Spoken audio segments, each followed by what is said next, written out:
자, 여러분 안녕하십니까. 지난 시간에 예고했듯이 이번 1학기 강의는 사실상 제14주차 강의와 기말고사로서 제15주차 강의가 대체되어 종강했습니다만, 교수님 생각에 여기서 마무리하면은 여러분들이 좀 허전하실 것 같아서 제15주차 동영상 강의를 촬영하여 올려드리오니 끝까지 청취하셔서 조금이나마 보충학습이 되기를 기원해 봅니다. 그럼 이어서 본강으로 들어가 보겠습니다. 이번 시간에 다룰 주제는 우리 교재 함수 파트 중에 간단한 실습 과정을 첨부시켜 알고리즘 작성에 관련하여 도움이 되었으면 해서 타이틀은 재기함수 팩토리얼에 대하여 정리하고 1학기 모든 강의를 마치고자 합니다. 그러니 끝까지 긴장된 마음으로 청취하시고 여러분에게 도움이 되었으면 좋겠습니다.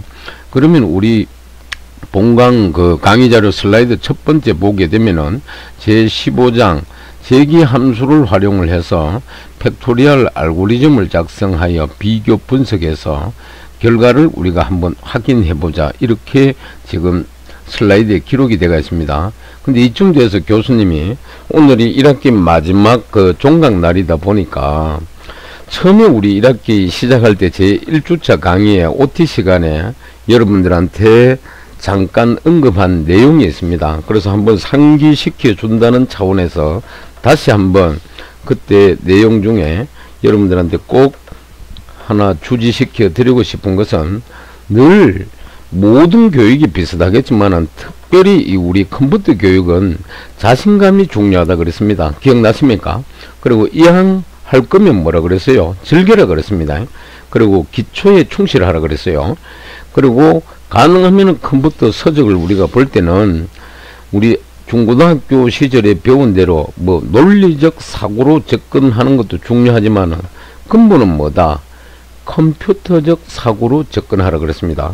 이 점 한 번 더 다시 강조하고, 여러분들 앞으로 8학기 동안 학부 과정을 다 마칠 때까지 항상 우리가 학습을 할 때는 이런 마음으로 공부를 하시기 바랍니다. 그러면 효과가 배가 되겠죠, 그죠? 자, 이어서 본 슬라이드로 돌아오셔 가지고요, 여기서 팩토리얼 알고리즘을 작성한다 그런데 이걸 다른 말로 표현하게 되면은 우리 교과서에서도 다 분석해 보셨지만은 이미 프로그램을 개발하는 과정입니다. 다른 말로 프로그램을 구현하는 단계다 이 말. 프로그램을 구현하려 그러면 가장 먼저 뭡니까? 어떤 컴퓨터 프로그래밍 언어를 갖고 내가 개발을 할지 언어부터 먼저 선택을 해야 되겠죠. 그럼 우리가 이번 학기에 배우는 언어 자체가 뭡니까? C 랭귀지다 이 말, C 언어다 이 말이죠, 그죠? 그래서 요거는 우리가 언어 중에서도 하이레벨 랭귀지, 그래가 고급 언어에 해당됩니다. 물론 저급 언어는 컴퓨터 자기가 이해하는 언어, 머신 랭귀지가 있다고 그랬죠. 기계어가 있습니다.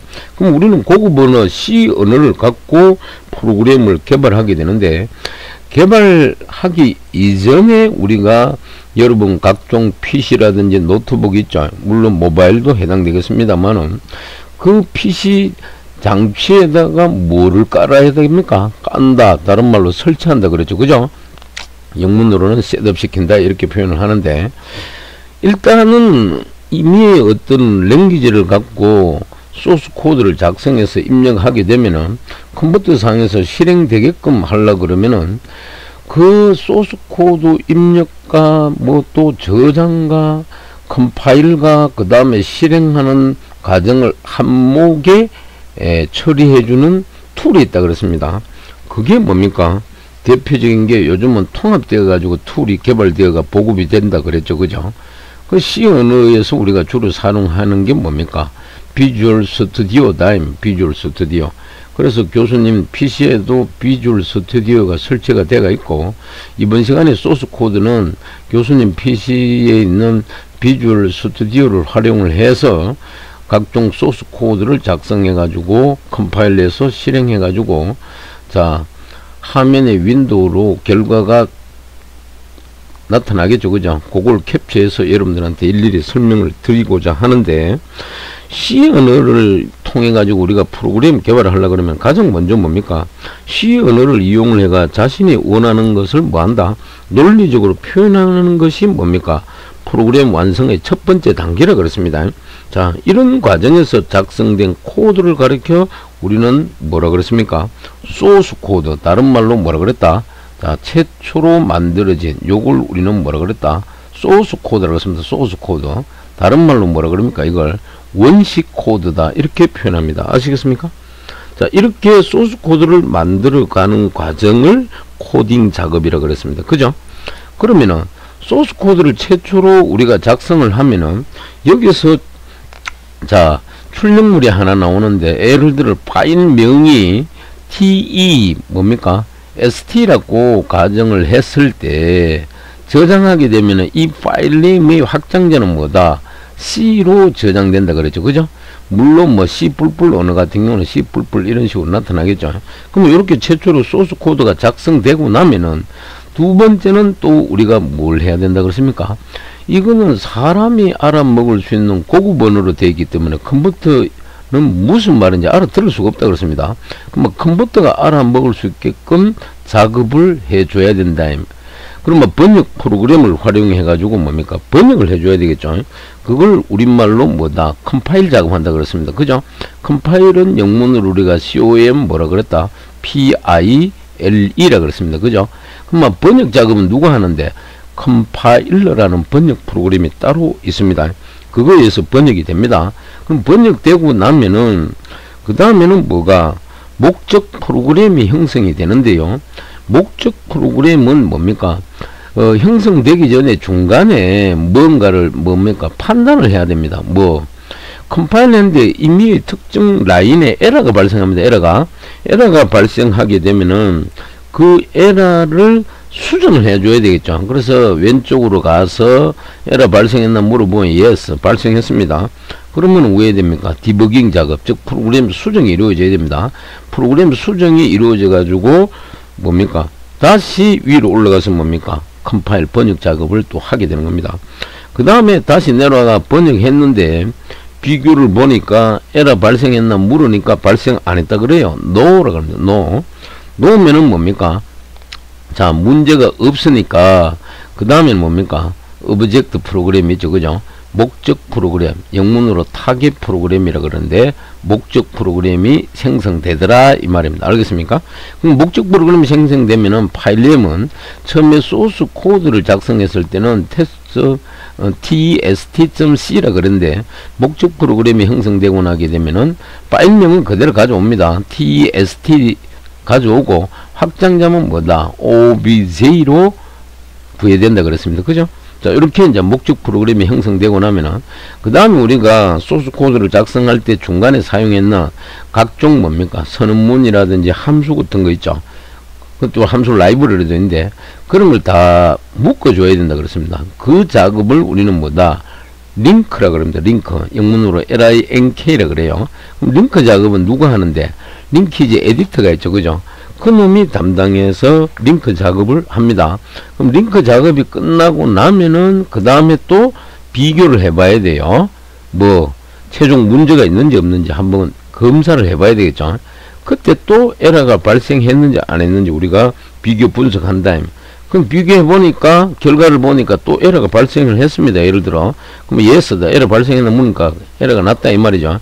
그럼 다시 이놈은 뭡니까? 위로 올라가 가지고 프로그램을 수정을 하고 다시 컴파일 해가지고 에러 유무를 묻고 이상이 없으면 목적 프로그램이 형성이 되고 그 다음에 뭡니까? 링크 작업이 이루어지겠죠. 그리고 최종 에러 발생했느냐 물어보고 에러가 발생 안 했습니다. 그러면 no가 되겠죠. 그죠? no가 에러가 없다 이 말이죠. 그러면 마지막으로 우리가 거쳐야 할 과정이 뭡니까? 드디어 확장자가 .exe라는 실행 파일이 형성이 됩니다. 물론 파일 이름은 위에서 썼는 텍스트를 그대로 갖고 오겠죠. tst라고. 그럼 여기 와서 뭡니까? 실행 파일이 생성이 되는 거예요. 생성되면은 그 다음에 뭡니까? 실행을 시켜야 되겠죠. 런을 시키는 겁니다. 실행을 시키면은 결과가 나오겠죠. 그죠? 결과가. 자, 이게 우리가 출력문을 이용해 가지고 화면에 하나의 윈도우로 나타나게 된다. 자, 이 전체가 한 사이클로 이루어지게 되어 있습니다. 알겠습니까? 근데 속도가 너무나 빠르니까 우리는 빠르게 결과물을 볼 수가 있겠죠. 그래서 여기서 마지막으로 하나 정리하고 싶은 것은, 우리가 각종 언어를 활용해 가지고 컴퓨터상에서 실행 파일을 얻기 위해서는 반드시 세 단계를 거치게 됩니다. 첫 번째 단계는 최초로 프로그램을 작성을 해야 되고요. 그 다음에는 그 작성한 소스 코드를 컴파일 작업을 해야 됩니다. 번역 작업. 그 다음에 거쳐야 될 것은 컴파일 된 결과물을 뭐다? 링크를 시켜줘야 됩니다. 아시겠습니까? 자, 요렇게 단계를 거쳐서 최종적으로 우리는 프로그램을 실행하게 되는 겁니다. 자, 이것도 우리가 프로그램 또 완성 과정을 또 두 가지로 줄여라 그러면은, 첫째는 프로그램 작성이고 두 번째는 뭡니까? 컴파일 작업이 되겠습니다. 자, 요렇게 여러분들이 참고하시면 되겠습니다. 자, 그러면은 방금 여러분들한테 설명드린 게 가장 우리가 프로그램 개발 과정의 기본입니다. 기본. 자, 요 내용을 잘 이해하시고 이어서 다음 슬라이드로 넘어가 보도록 하겠습니다. 다음 슬라이드에 넘어가게 되니까 이번 장에서 학습할 내용을 정리를 해 놓았습니다. 가장 먼저 방금 앞에서도 언급했듯이 제기함수를 활용해 가지고 팩토리얼 알고리즘을 작성해가 비교 분석을 한번 해보자 이 말입니다. 그리고 마지막으로 제기 호출과 오버헤드, 그 다음에 스택 오버플로우라는 용어에 대해서 우리가 개념을 한번 잡아보고 넘어가겠다 이 말입니다. 그럼 우측 상단에 보게 되니까 뭐라고 되어 있느냐? 풍선 도움말에 규모가 큰 프로그램은 전체 문제를 보다 뭐한다? 단순하고 이해하기 쉬운 함수로 나누어서, 여기 함수는 펑션이죠. 프로그램을 작성해야 된다. 그런데 여기에 함수를 활용해가 나눈다는 의미는 엄밀하게 따지면은 각 뭡니까?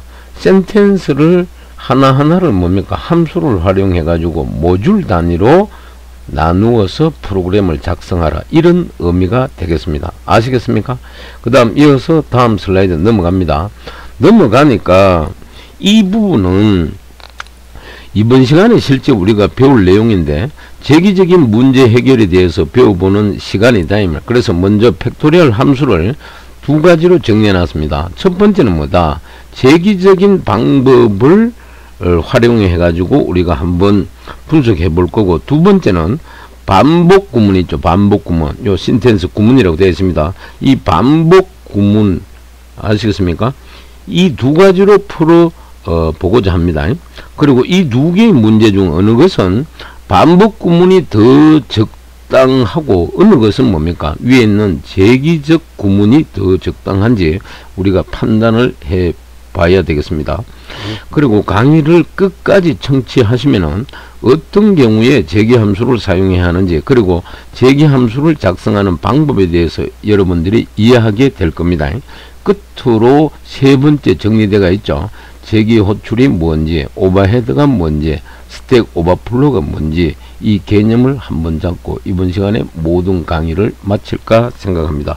이어서 다음 슬라이드 넘어가 보겠습니다. 자, 그러면은 먼저 원리에 대해서 설명해 보겠습니다. 제기적인 문제 해결이라는 것은 주어진 문제보다 한 단계 낮은 단계의 문제가 해결된다면 그것을 바탕으로 현재 문제의 답을 얻을 수 있다라고 할 경우에 사용하시면 되겠다. 그래서 오른쪽 상단에 보게 되면은 팩토리얼을 예로 들어놨습니다. 여기서 말하는 팩토리얼이라는 함수가 있고, 여기에 숫자를 넣으면 어디에 괄호 안에 뭡니까? 인자 10을 넣어놨죠. 자, 요런 숫자를 넣으면은 뭡니까? 결국은 이놈은 10 팩토리얼을 반환해 준다고 우리가 생각할 수가 있습니다. 그러면은 이 함수의 팩토리얼 9의 결과만 있다면, 아래쪽에 있죠. 팩토리얼 9의 결과만 있다면 여기에다가 곱하기 뭡니까? 오른쪽에 10입니다. 10을 할 경우에는 팩토리얼 10을 얻을 수 있게 된다. 그래서 이 팩토리얼 문제는 제기적인 문제 해결 방법으로 풀 수 있는 문제가 되겠습니다. 그럼 한번 작성해 보도록 하겠습니다. 그래서 요 부분 여러분들이 꼭 기억하시기 바랍니다. 다음 슬라이드 넘어갑니다. 넘어가게 되니까 비주얼 스튜디오를 활용해 가지고 각 라인마다 뭡니까? 소스 코드를 이렇게 입력을 해 놓았습니다. 그죠? 그래서 요거는 특히 요 라인 세 번째 보게 되면은 뭡니까? 자료용을 인트를 선언했습니다. 인트의 줄임말이죠. 정수행이다. 뭐가? 오른쪽에 있는 뭡니까? 함수가 팩토리얼 리커시블입니다. 팩토리얼 재기적 호출을 하겠다 이 말이죠. 그래서 요 팩토리얼 리커시블이라는 함수를 만들어서 재기적으로 뭐한다? 팩토리얼 값을 구해보자 이 말입니다. 그래서 C 언어에서는 함수 안에서 자기 자신을 호출하는 것을 허용하고 있다. 그 함수가 리커시브입니다. 이해되겠습니까? 그래서 재기적인 문제 해결 방법을 재기 함수로 구현할 수가 있고, 그러면은 이 안에서 n-1에 대한 값을 요 아래쪽 오행 오른쪽에 보니까 n-1이 있죠. 그죠? 요거에 대한 값을 구해 가지고 거기에다가 오른쪽에 보니까 n우가 있습니다. 요 n우라는 숫자를 아스테리스크 곱해가 반환을 해주면 된다. 반환한다는 의미는 뭡니까? 왼쪽에 함수가 리턴이라고 되어 있습니다. 그죠? 자, 요거에서 반환을 해주게 된다. 꼭 기억하시기 바랍니다. 그래서 자신과 똑같은 함수 모양을 호출하고 있는데, 여기서 유의할 점은 우리가 호출할 때 자기가 받은 인자를 그대로 주시면 안 되고요. 그 인자보다 문제의 성격상 한 개 줄어든 인자를 반드시 선택해 주셔야 됩니다. 같은 값을 여기에다가 주게 되면은 무한히 자기 자신을 부르게 됩니다. 즉 무한 루프에 빠지게 된다. 그래서 반드시 인자는 줄여줘야 됩니다. 자, 요거 꼭 기억하시고요.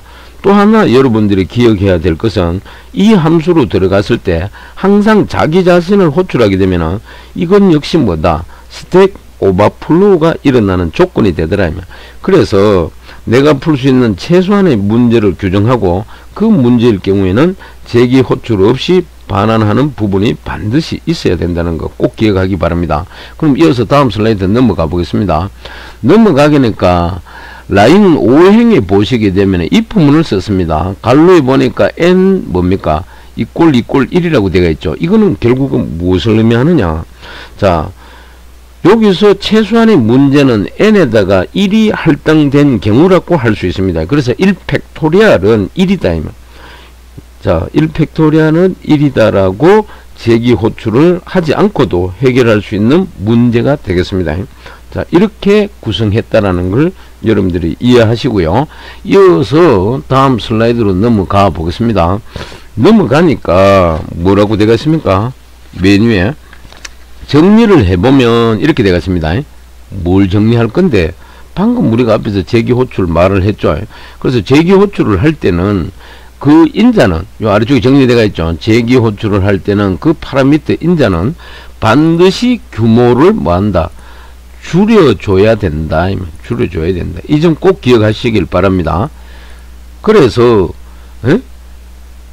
요 첫 번째 문장 꼭 기억하시고요. 두 번째는 재기 호출, 즉 재기 함수 안에서 재기 호출이 항상 뭐한다? 일어나지 않도록 재기 호출 없이 뭐다? 해결할 수 있는 최소 문제를 결정을 해서 그러한 최소 문제일 때는 재기 호출을 하지 않고 바로 답을 반환할 수 있도록 만들어 주셔야 됩니다. 꼭 기억하시기 바랍니다. 아시겠습니까? 그 다음 슬라이드 넘어가게 되니까 현재 오른쪽 상단에 뭡니까? 프로젝트 상에 소스 코드가 이렇게 나와 있는데요. 자, 두 가지 점에 유의하면서 재기 함수를 만들어 봤는데요. 그러면은 우리 팩토리얼이라는 것은 재기 함수를 이용하지 않고도 구현할 수가 있을 것이다. 재기 함수. 자, 여기에 팩토리얼 리커시브, 또 아래쪽에 보면 리턴 값도 팩토리얼 리커시브 여러 대가 있죠. 그죠? 그래서 요걸 우리가 활용하지 않고도 구현할 수가 있을 것이다. 무슨 말인지 알겠습니까? 그럼 어떻게 구현하자는 건데, 다음 슬라이드 넘어갑니다. 넘어가니까, 자, 요런 형태로 재기 호출을 하지 않고 수행하는 함수를 만들어 보도록 하겠다. 여기에서 뭡니까? 중간에 보니까 for 루프문이 등장합니다. 요 for 루프 있죠. 그죠? 요 for 루프를 1부터 n까지 이동시키면서 현재 포문에 보게 되니까 위에는 int 함수를 써가지고 i 변수를 선언했고 그 다음 멀티 함수를 선언했습니다. 동시에 두 개. 근데 멀티 함수의 초기 값은 뭐다? 1을 줬다. 무슨 말인지 알겠죠? 그 다음 아래쪽에 포문에 보니까 괄호 안에 뭡니까? 초기식 i는 1을 줬고 그 다음에 조건식은 i가 n보다 작다라고 되어 있는데 요게 오타가 났네요. 이 꼴을 넣어 주시기 바랍니다. 그 다음 마지막으로 증감식에 보니까 i 플러스 1이 되어 있죠. 그죠? 그래서 i를 먼저 실행하고 i를 하나 증가시켜 주라 이 말입니다. 그 밑에 코드는 뭡니까? 멀티라는 변수를 활용했는데 멀티에다가 곱하기 i를 해가지고 나온 결과를 어디에 대인문에 해가지고 좌변에 있는 뭐다? 멀티에다가 저장해 주라 이 말입니다. 그리고 마지막으로 리턴을 해주는데 멀티 값을 뭡니까? 반환해 주라 이 말이 되겠죠. 그죠? 무슨 말인지 아시겠어요? 그래서 for 루프를 1부터 n까지 이동시키면서 모든 수를 곱해주면 된다. 그래서 반복 제어 변수 i와 여기 i 있죠, 그죠? i와 결과되는 수에는 전부 곱할 것이기 때문에 1로 초기화를 시켰다. 그래서 1부터 n까지 가면서 멀티에다가 모든 수를 곱해 주시고요. 그 결과를 리턴문에 해가지고 반환하시면 되겠습니다. 그러면 이어서 다음 슬라이드 넘어갑니다. 넘어가니까 자 앞에 이어가지고 이렇게 이제 두 개의 함수를 각각 맨 요 아래쪽에 라인 19행과 20행을 보게 되면은 출력문 프린트 F문이 두 개가 들어가 있습니다. 그리고 코테이션 마크에 보니까 형식을 4팩토리얼 4팩토리얼 그 다음에 퍼센트 데시말 줬죠. 그 다음에 슬래시하고 뭡니까? n을 줬습니다. 이거는 줄바꿈 형식 지정자죠. 내려오라 그럽니다. 그리고 왼쪽에 퍼센트 d에 대응해야 될 뭡니까? 인수는 오른쪽에 있는 팩토리얼 루프 4, 그 다음에 팩토리얼 리커시브. 자, 이건 무한반복문을 이용했는 거고, 밑에 리커시브는 뭡니까? 제기 호출 함수를 활용한 거죠. 그러면 각각 두 개를 4팩토리얼을 줬다 이 말입니다. 아시겠습니까? 그래서 두 개 함수를 각각 4팩토리얼을 만드는데 사용해 보도록 하겠다. 그래서 여기서 우리가 컨트롤 F5키를 눌러 가지고 수행 결과를 보게 되면 어떻게 되느냐. 다음 슬라이드 넘어갑니다. 넘어가게 되니까 화면에 윈도우 상에 이렇게 나와 있습니다. 아시겠습니까? 그래서 첫 번째 4팩토리얼 값 루프문을 이용했을 때도 24의 밸류 값이 나왔고, 두 번째 리커시브 있죠. 제기 호출을 했을 때도 4팩토리얼 값은 뭡니까? 24가 이렇게 동등하게 나왔다는 걸 꼭 기억하시기 바랍니다. 그래서 결론적으로 두 개가 다 같은 결과를 내는 것을 우리가 육안으로 확인할 수가 있습니다. 그럼 이 두 개 함수가 가독성이라는 면에서도 거의 비슷하게 보이고요. 성과에서도 같은 성과를 내고 있는데, 자, 다음 슬라이드 잠시 넘어가 보겠습니다. 넘어가니까 12번째 슬라이드가 되는데, 두 개가 서로 어떻게 다르게 되는지 알아보도록 하겠다 이 말. 이해되겠습니까? 자, 루프를 사용할 때는 위쪽에 있죠. 팩토리얼 루프문이 있는데, 요걸 사용할 때는 반복 제어 변수 하나에다가 뭡니까? 1부터 n까지 계속 바꿔가면서 수행을 하고 있다. 그게 바로 여기다. 이 부분. 아시겠습니까? 그리고 반면에 제기 함수를 호출할 때는 이 아래쪽에 있죠. 11행에 보게 되니까 int하고 팩토리얼 리컬시브하고 괄호 안에 int n 괄호 닫고 이렇게 되겠습니다. 그죠? 자, 이렇게 제기 함수를 호출할 때는 어떻게 동작하는지 생각해 보자. 그래서 팩토리얼 리커시브 요 부분 있죠. 그죠? 밑에 물론 여기 리턴하고 팩토리얼 리커시브 이 부분은 뭡니까? 계산된 결과를 반환해 주는 의미가 되겠다 이 말이죠. 그죠? 그래서 이어서 다음 슬라이드 잠시 넘어가 봅니다. 넘어가니까 소스 코드 리뷰 그래 가지고, 자, 팩토리얼 리커시브 인자 값이 여기 왼쪽에 3이 있습니다. 3이라고 호출하였을 경우에, 자, 요 스택을 그대로 그림으로 도식화 해놨는데요. 그래서 팩토리얼 요 리커시브를 3이라고 호출하였을 경우 함수 호출 스택을 한번 그려보게 되면은 가운데처럼 요런 그림이 나옵니다. 자, 먼저 3이라는 인자 값을 주면은 팩토리얼 함수를 호출했습니다. 그러면 n이 3으로 들어갔을 때는 n-1 즉 2를 주면서 아시겠습니까? 위에 2를 주면서 다시 오른쪽에 팩토리얼 호출을 하게 되죠. 그럼 2라는 값을 가지고 함수가 다시 한번 호출이 돼 가지고 프로그램의 호출 스택에 이렇게 쌓이게 됩니다. 2도 역시 1이 아니기 때문에 1을 가지고 한 번 더 왼쪽 위에 1이 있죠, 그죠? 한 번 더 같은 함수를 뭐다 팩토리얼 부릅니다. 그래서 다시 호출 스택에 함수가 이렇게 쌓이게 됩니다. 아시겠습니까? 그러면 1을 가지고요. 그럼 이번에는 n이 자 1이기 때문에 n이 1이기 때문에 여기에서는 다시 한번 쌓지 않고 바로 1을 반환해 줍니다. 아래쪽으로. 아시겠습니까? 그럼 반환을 하게 되면 요 호출 스택에서 이 부분이 뭐한다? 삭제가 되어버립니다. 그리고 이제 스택에는 두 개의 함수만 남아있게 됩니다. 그리고 여기에서 받은 결과인 1 있죠. 이거 받은 1. 자, 1을 자신이 가지고 있는 숫자, 어디에? 2를 갖고 있습니다. 이 2하고 곱해가지고 그 결과를 이쪽으로 반환을 하게 됩니다. 어느 쪽으로? 아래쪽으로. 요게 이제 2를 반환해 주겠죠. 아시겠습니까? 그때 역시 이 부분도 호출 스택에서 뭐 한다? 없어집니다. 그러면은 여기에 2라는 값을 밑으로 이렇게 받고요. 거기에 자기가 가지고 있는 왼쪽에 뭡니까? 3이 있죠. 그죠? 요 3을 곱해서 최종 결과가 얼마 나온다? 6이 나옵니다. 이 6을 반환해 주게 됩니다. 그럼 팩토리얼 값을 구하는 데에는 1부터 n까지 루프 한 바퀴만 쭉 돌리면 되었는데 이렇게 호출 스택에 여러 개의 함수가 쭉 쌓였다가 없어졌다가 하는 방법으로 풀 필요가 없겠죠. 이렇게 하는 부분에 오버헤드도 크고 또 만약에 이게 이렇게 작은 숫자가 아니라 큰 숫자 있죠. 왼쪽에 보니까 300 바로 밑에 인자값이 3일 때가 아니고 이번에는 큰 숫자 300이다. 자, 요런 큰 숫자가 들어왔을 경우에는 스택 오버플로가 발생할 위험도 가지게 되더라.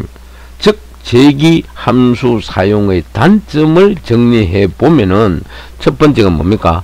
함수 호출 반환 오버헤드가 뭐한다? 오버헤드가 발생할 수가 있잖아요. 두 번째는 뭡니까? 스택 있죠. 스택 오버플로우가 생길 가능성이 높더라 이 말입니다. 하지만 단점만 있는 게 아닙니다. 아래쪽에 보니까 장점도 정리되어 있죠. 장점은 논리가 명확하게 드러나서 가독성을 뭐한다? 크게 높여준다는 거 꼭 기억하시기 바라고, 이어서 다음 슬라이드 넘어갑니다. 넘어가게 되니까 소스 코드가 또 나와 있습니다. 자, 그럼 팩토리얼 문제에 있어서 봤을 때 가독성을 높인 측면은 상대적으로 적게 작용되었고요. 무슨 말인지 알겠죠? 제기 함수의 단점을 안고 갈 만큼 큰 메리트는 없는 문제라고 할 수가 있다. 이해되겠습니까? 그래서 이렇게 단순하게 반복 구문으로 대체할 수 있는 문제는 제기 함수, 요 위에 요걸 말하고 있습니다. 제기 함수로 구현하지 않으시는 게 좋다. 이어서 오늘 강의 중에 중요한 용어 정리를 해 보겠습니다. 이어서 다음 슬라이드 넘어가겠습니다. 자, 넘어가니까 요거는 용어부터 먼저 정리하고 여러분들한테 설명을 드려야 할 내용인데, 첫째로 제기 호출이란 개념은 무엇이냐 하면은 우리 교재 제 앞에서도 여러분들이 한번 살펴보셨겠지만은 제기 호출이라는 의미는 자기 자신을 보호해서 순환 수행되는 것을 말합니다. 그래서 함수에서 실행해야 하는 작업의 특성에 따라 일반적인 호출 방식보다 제기 호출 방식을 사용하여 함수를 만들면 프로그램의 크기를 줄이고 간단하게 작성할 수 있는 장점이 있다. 그러나 디버깅이 어렵고 잘못 작성하게 되면 수행 시간이 많이 소요된다는 그런 단점도 있더라. 이해되겠습니까? 그 다음에 두 번째 용어는 오버헤드라고 우리가 저 앞에 있다고 얘기했습니다. 오버헤드가 뭔데? 이렇게 여러분들이 질문을 하면은 프로그램이 실행되는 중에 다른 이체의 코드를 실행시켜야 할 때 간접적으로 시간이나 메모리 자원 등이 사용되는 현상입니다. 즉 반드시는 아니고 간접적인 것이다. 그래서 외부 함수 사용 시에 함수 사용을 위해 스택 메모리를 할당하고 함수에 따라 여러가지 연산 등이 일어난다. 이는 예상치 못한 자원들이 사용되는 것이고 이것이 뭐다? 결과론적으로 오버헤드에 해당되더라. 그 다음에 끝으로 세 번째, 그러면 이제 오버헤드를 줄이기 위해서는 어떤 걸 우리가 활용을 해야 되는데, 매크로를 활용한다든지 인라인 함수 등을 사용하고 최적화가 필요하다. 마지막으로 세 번째, 스택 오버플로우가 뭔지 알아봐야 되겠죠. 그죠? 자, 스택 오버플로우라는 것은 스택 포인트가 스택의 경계를 넘었을 때 일어난다. 그래서 호출 스택은 제한된 양의 주소 공간을 이루며 대개 프로그램 시작 시 결정되더라. 그리고 프로그램이 호출 스택에서 이용 가능한 공간 이상을 사용하려고 시도할 때 스택의 오버플로우가 된다고 하고, 이 경우 일반적으로 프로그램 충돌이 발생하게 되더라. 그래서 스택 오버플로우의 가장 흔한 원인은 상당히 깊거나 무한으로 이어지는 루프이다. 이해되겠습니까? 그 다음 이어서 자 15번째 슬라이드 오니까 우리가 8장 함수 파트에서 우리가 지켜봤듯이 함수의 기본 그래가지고 호출하는데 주의사항을 정리해 놨습니다. 함수 호출하고 펑션 콜이라고 되어 있죠. 주의사항 첫 번째는 뭐다? 함수의 파라미터 인자로 수식을 사용하면, 아래쪽에 보세요. 리절트라는 변수가 있고 이꼴 뭡니까? getSum 함수를 썼습니다. 갈로 안에 파라미터가 1 플러스 3이 있죠. 이게 바로 수식이다. 한 개 항과 한 개 항이 있는데 중간에 뭡니까? 연산자를 플러스 쓰는 겁니다. 이 전체를 우리는 익스프레스 수식이라 그러죠. 자, 요런 수식을 사용하면은 먼저 수식의 값을 평가하고, 자, 이 수식의 값을 계산을 한 다음에 평가하고 나서 그 값을 뭡니까? 다시 함수의 인자로 사용하겠다. 여기서 두 번째 단계, 세 번째 단계 거쳐서 계산 결과가 나오면은 그 함수의 인자 결과의 값을 오른쪽처럼 요 갈로 안에 뭡니까? 인자로 사용한다. 그래서 여기에 3이 들어갔다. 그리고 함수를 호출할 때 넘겨주는 요 인자의 개수는 함수의 정의에 있는 매개 변수의 개수와 일치해야 된다. 그런데 밑에 예제에 보니까 result equal get max 갈로 열고 0.5, 10.5 갈로 닫고 세미콜론 되어 있죠. 그래서 여기 설명을 뭐다? 인자의 개수가 매개 변수보다 부족하기므로 컴파일 에러가 나더라. 이 개수보다 부족하면은 컴파일 에러가 난다는 거 꼭 기억하시고요. 그 다음 이어서 다음 슬라이드 넘어가니까 학습을 정리해 보겠다 되겠습니다. 자, 함수의 기본은 첫 번째가 뭡니까? 펑션 정의고, 두 번째는 뭡니까? 펑션의 호출, 세 번째는 펑션의 선언 과정이다. 그럼 가장 먼저 오른쪽에 소스 코드가 있지만은 함수 정의는 어떻게 하는데, 맨 앞에 요 int를 선언해 놨죠. 이거는 리턴형입니다. 자료형에. 그 다음에 나오는 게 get 팩토리얼은 뭡니까? 함수명이죠. 예? 펑션 네임입니다. 그 다음 갈로 안에 뭡니까? 매개 변수를 쓴다. 알겠습니까? 그리고 요게 중갈로 안에 실제로 함수가 처리할 내용을 기술해 주는 부분이 바로 요 부분이다. 중갈로 열고 닫고 이 안에 아시겠습니까? 그 다음 두 번째라 함수의 호출은 어떻게 하는데, 함수의 이름 다음에 갈로 열고 갈로 닫고 안에 인자를 써준다. 여기 get 팩토리얼하고 갈로 열고 갈로 닫고 안에요 10 인자를 써줬죠. 자, 이런 식으로 함수의 호출이 이루어지고, 마지막으로 함수 선언은 다른 말로 함수 정의라 그러는데 어떻게 하는데, 함수 호출에 필요한 뭐다? 리턴형과 함수의 이름, 매개 변수 정보를 미리 알려주는 문장을 우리는 함수 선언이라 그런다. 아시겠습니까? 그래서 아래쪽처럼 이렇게 함수가 선언이 된다라는 걸 꼭 기억하시기 바랍니다.